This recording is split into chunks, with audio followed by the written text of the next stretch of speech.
that you have 3 more hours in this life, and that's it. 3 more hours. Wrap up whatever you have to do. You have 3 hours. No prayer will change it. 3 hours. You are not sick, and it's not going to be accident. It will not be anything. Once it's time, God knows the many ways he will pick you so that you don't fear. But you just have 3 hours. Think for a moment. What are you going to do? Remember, your hometown is more than 3 hours. So don't even think of running there. Think of something wiser that you will do. 3 hours. I'm about to share something else with you, and then we'll pray. That's why I'm asking you this question. Do you know, I will tell you this. I can give you an idea of what will happen to you. In that moment, I give you a guarantee.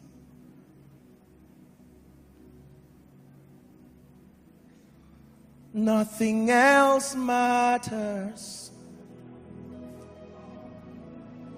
Nothing else counts. I'm in the presence of my Maker. Listen, when you are right there, you may think of your businesses. You may think of your investments. You may think of your certificates. You may think of your wife. You may think of your husband. You may think of your parents. You may think of your children. You may think of your future and your goals, your plans, your house under construction. You may think of the person owing you and the police case that is still pending. You will think of all of these things, and yet you will be surprised that none of them at that point will be able to bring you satisfaction. Listen carefully. There is only one thing you will be looking for at that point. When you stand with the consciousness that I have only 3 hours to live in this life, there is only one thing you will look for. It is called peace. Write it down. John 14:27, the peace of God. Please write it down. Everybody write it down. Peace when trouble blows. Jehovah sees. Jehovah knows. He's my peace.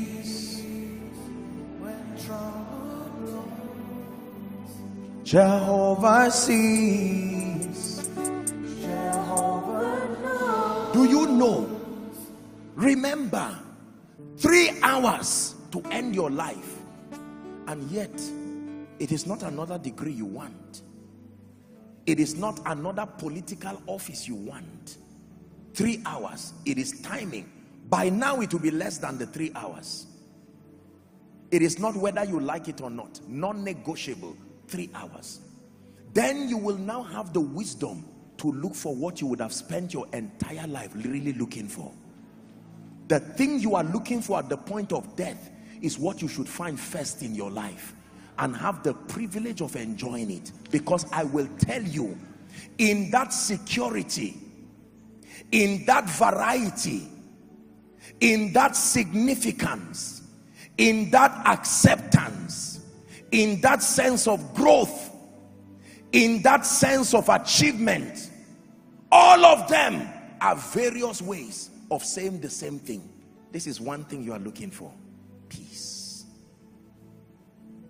How come you only find it when you are hours to the end of your life, whereas that is really what you need even from the start of your life? And can you imagine that it is available even before you find any of these things? That you can have it without a car, you can have it without a child, you can have it without a church, and yet we ignore it. But when you are about to go, when every other thing fades, you find out that is the real thing. So when I crave for security, what I am really looking for is peace. When I crave for variety, what I'm really looking for is peace. When I crave for significance, what I'm really looking for is peace. When I crave for acceptance, running away from trouble, what I'm really looking for is peace.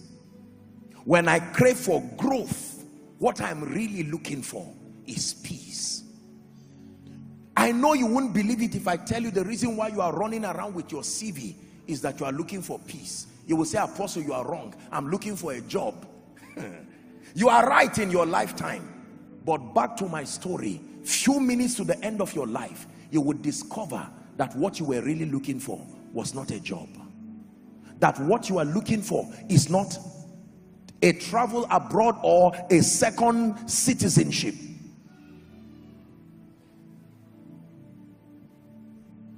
When it's all been said and done, there is just one thing that matters. Did I live my life to live for truth?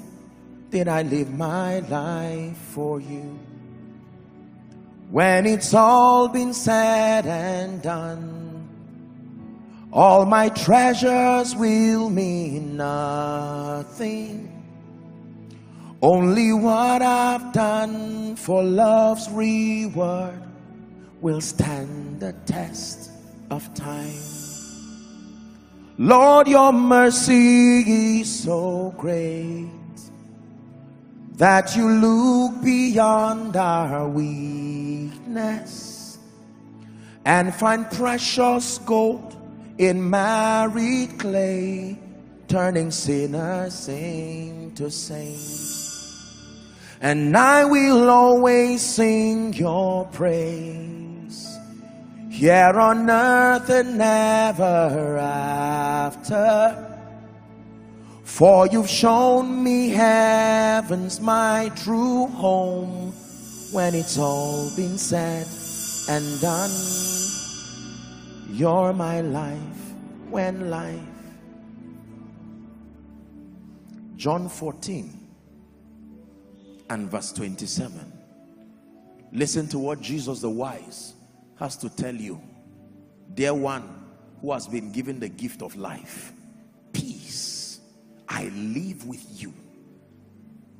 My peace I give to you, not as the world giveth, give I unto you. He said, let not your heart be troubled, neither let it be afraid. I have given you something. The fear that comes as a result of lack of a job. I don't mean to get you emotional, but everybody who died in the train that was headed to Kaduna, by the time they left Abuja, they had plans. When they woke up that morning, they said, I will return back in the evening. And when I return, honey, I'm rushing down to Kaduna to do something quickly. I just want to check my building. And they did not know that they had 3 hours left. I know you may not see the wisdom in what I'm teaching you today. I'm not saying you will die, but I'm giving you wisdom that is greater than investments.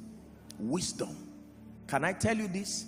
It is a waste of time to suspend your pursuit for peace until you find a house.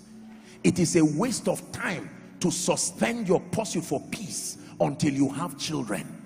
It is a waste of time to suspend your pursuit for peace until you have money.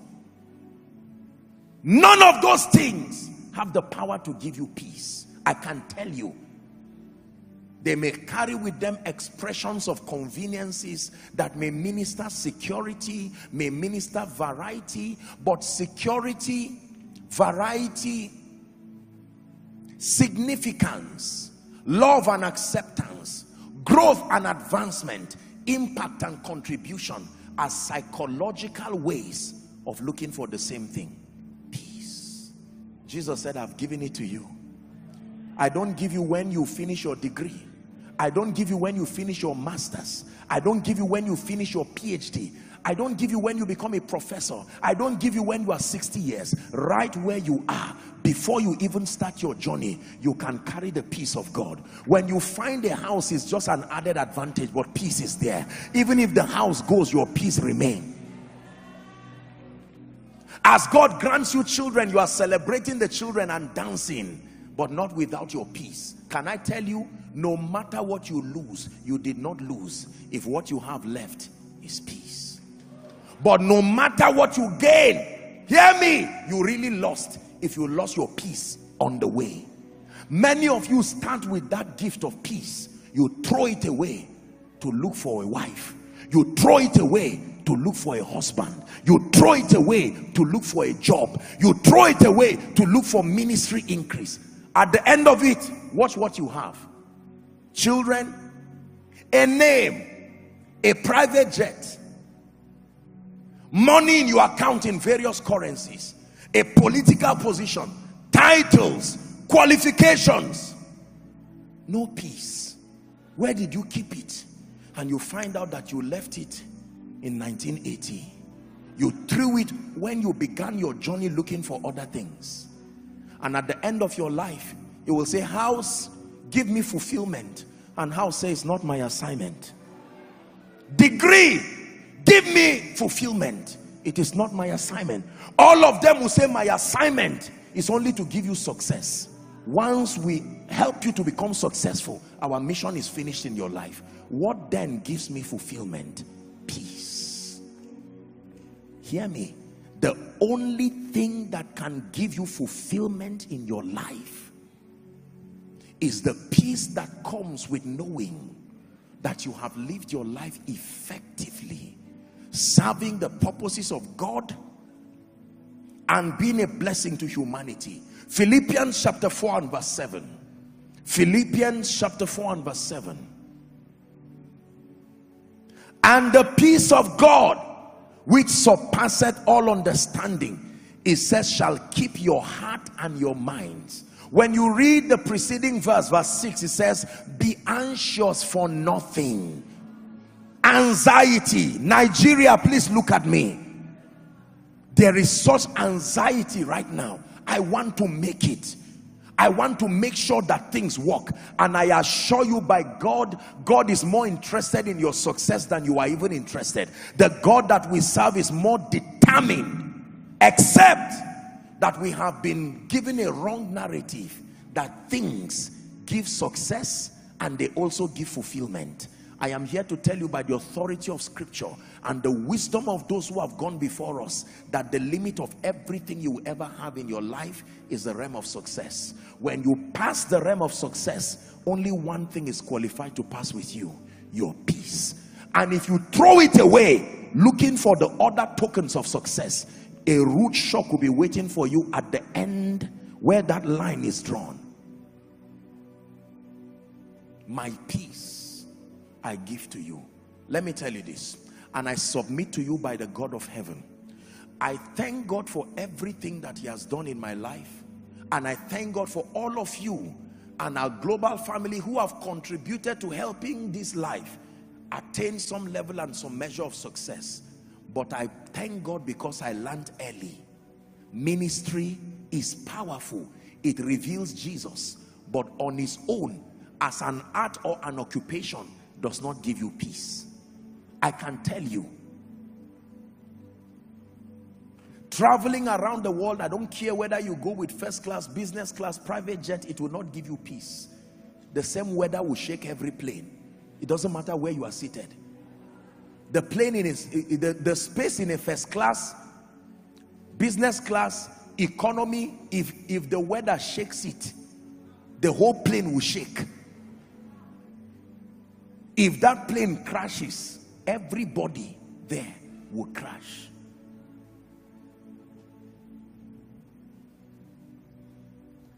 Now I'm tempted to sing it again.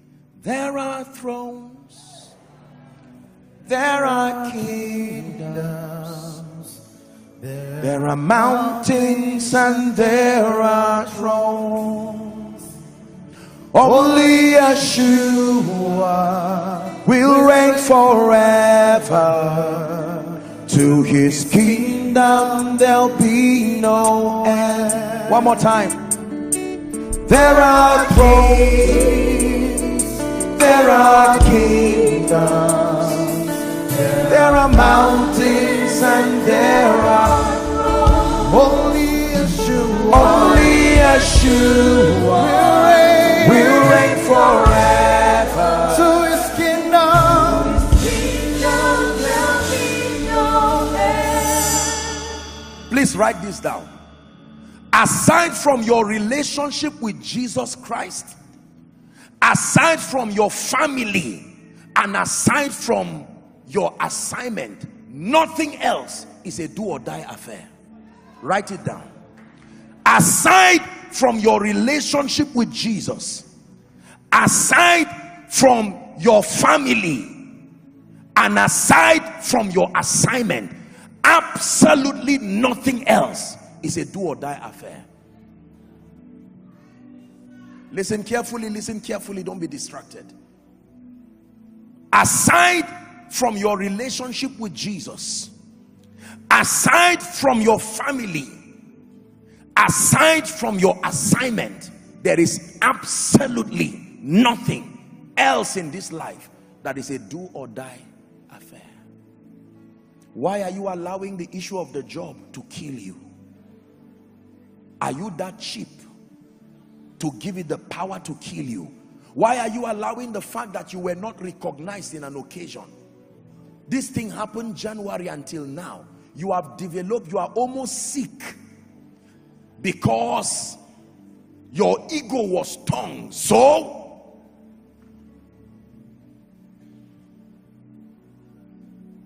those who left, who today have gone to be with the Lord, I imagine them sitting respectfully. Some of them are your loved ones. I don't mean to get you emotional, but when they sat in that train, as it started, they didn't know the clock too started. The same way you are seated here, I'm not trying to be a bearer of bad news, but you are closer today than you were in the morning. I don't care how long the time is. Just know that when you woke up this morning, you are closer to that moment.